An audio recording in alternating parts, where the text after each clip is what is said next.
ఈ చేతనని పడిచాను, వాడు చచ్చాడు, నేనే చంపాను. పోలీసులు వచ్చి నన్ను అడిగితే ఏం చెప్పారో తెలుసా? నాకు రేయి చీకటి కళ్ళు కనిపించి ఉన్నాను. ఆ తర్వాత నేను డబ్బులు ఇలా విసిరేశాను. కానీ మనసాక్షి అనే కోర్టులో నేను నేరస్తుని, నా ప్రాణ స్నేహితుడిని నేను పొడిచి చంపేశాను.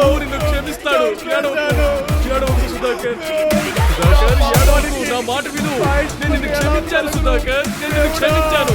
ఈ ఫాదర్ నిన్ను క్షమించాడు సుధాకర్. నన్ను క్షమించాడు, ఆ దేవుడు నన్ను కరుణించాడు. హత్య చేసింది నేనేనని ఒప్పుకున్న సుధాకర్ వీడియో సోషల్ మీడియాలో వైరల్ గా మారింది. సుధాకర్ ని వెంటనే అరెస్ట్ చేయమని కోర్టు ఉత్తర్విచ్చింది. ధ్యాన కేంద్రంలో ఉన్న సుధాకర్ ని పోలీసులు ఈ రోజు అరెస్ట్ చేశారు. అతను అక్కడి నుంచి వెళ్ళేటప్పుడు కూడా ఫాదర్ ని బెదిరించాడట. ప్రభు యేసు రక్తం సంపూర్ణ జీవం.